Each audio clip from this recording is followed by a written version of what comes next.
รูบาอาจารย์แบบนี้ชื่อว่ากำลังทิ่มขี้เหยื่อลงในศาสนานี้กำลังเฮ็ดให้ศาสนานี้หกคนที่บ่ยอมบอกกล่าวตักเตือนลูกศิษย์เพราะเห็นว่าเขามีคุณต่อตัวเองอุปถากดูแลตัวเองนี่นะทั้งที่เขาผิดบ่บอกกล่าวบ่ตักเตือนบ่แนะนำเจ้ากำลังเฮ็ดให้ศาสนานี้เปื้อนเปื้อได้เนี่ยองค์กปาลบธรรมดา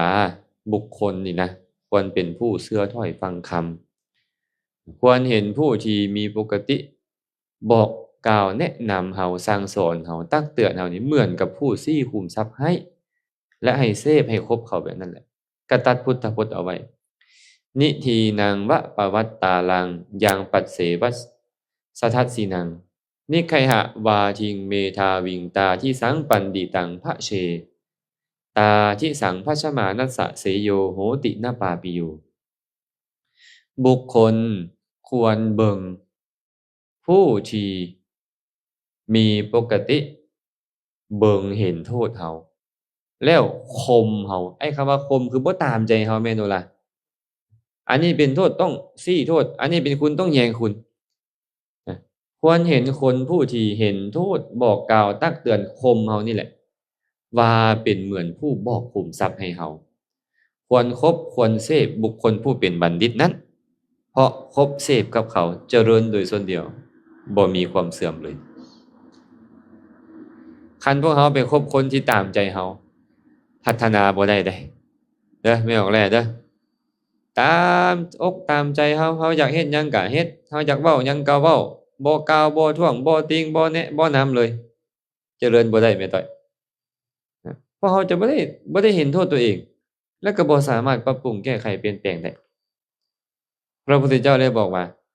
ควรคบควรเสพเด้อคนที่เขาเห็นโทษเฮาแล้วกล่าวคมเฮานี่นะ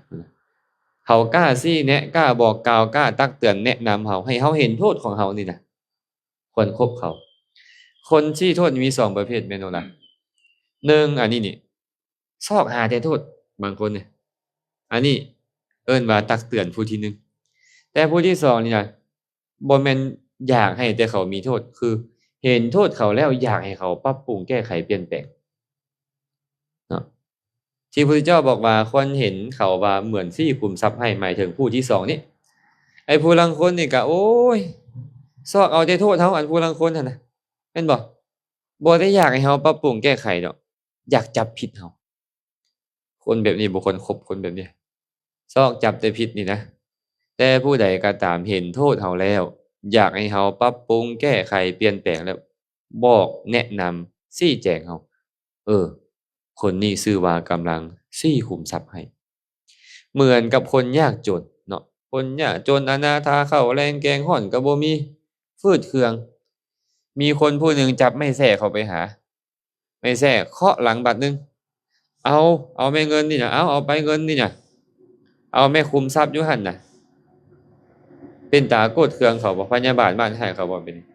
บ่เพิ่นว่าควรเห็นเขาเนี่ยว่าเป็นผู้ที่กำลังจะเปื้องความทุกข์ออกจากเขาคนแบบนี้น่ะแล้วคบเสพเขาเพราะคบเขาเสพเขาอยู่นี่นะเราจะเห็นโทษเราเรื่อยๆเห็นโทษเราเรื่อยๆจะได้ปรับปรุงแก้ไขเปลี่ยนแปลงและพัฒนาตัวเองให้ไปในทางที่ดีขึ้นควรคบบุคคลเช่นนั้นเจริญโดยส่วนเดียวบ่มีความเสื่อมครูบาอาจารย์บางองค์นี่นะพี่น้องมักตามใจลูกศิษย์เฮ็ดหยังก็ย่าเขาเฮ็ดหยังก็ย่าเขาเขาสิเว้าถูกเว้าบ่ถูกก็ย่าเฮ็ดถูกเฮ็ดบ่ถูกก็ย่าขอแค่เขามาอุปถัมภ์ดูแลเราสังเกตเห็นบ่ครูบาอาจารย์บางองค์ลูกศิษย์ลูกหานำเงินมาถวายนำข้าวของมาถวายเฮ็ดข้อวัดปฏิบัติให้ดีคันเป็นพระสงฆ์เขาเจ้าก็ได้เฮ็ดผิดก็บ่บอกกล่าวบ่ตักเตือนบ่แนะนำปล่อยไปคนแบบนี้เพิ่นว่าครูบาอาจารย์แบบนี้ชื่อว่ากำลังทิ่มขี้เหยื่อลงในศาสนานี้กำลังเฮ็ดให้ศาสนานี้หกพอลำพรคนที่บ่ยอมบอกกล่าวตักเตือนลูกศิษย์เพราะเห็นว่าเขามีคุณต่อตัวเองอุปถากดูแลตัวเองนี่นะ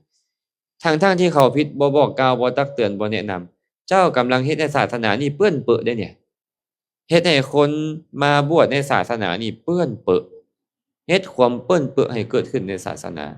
เพราะเจ้าบ่บอกกล่าวบ่แนะนำเขานี่เขาก็จะเฮ็ดแบบนี้ไปเรื่อยและลูกศิษย์ลูกหาคนอื่นๆมาเห็นเขาก็จะเอาเขานี่แหละเป็นตัวอย่าง เมื่อเฮ็ดแบบนี้เจ้าบ่ว่าบ่กล่าวเขาก็เฮ็ดตามหลายขึ้นบ่บัดนี้คนเปื้อนเปื้อนในศาสนาเนี่ยเปื้อนเปื้อหลายขึ้นหลายขึ้นหลายขึ้นสุดท้ายแล้วศาสนานี้ก็กลายเป็นศาสนาที่เปื้อนเปื้อทั้งๆที่พระสัมมาสัมพุทธเจ้าทุ่มเทญาติเหือแห่งกายแห่งใจชีวิตเลือดเนื้อทรัพย์สมบัติบุตรภรรยาสี่อสงไขยยิ่งด้วยแสนกับเพื่อมาประกาศศาสนาอันบริสุทธิ์นี้เฮากลับเป็นผู้หนึ่งที่เฮ็ดให้ศาสนานี้เปื้อนเปื้อเฮาก็ชื่อว่าผู้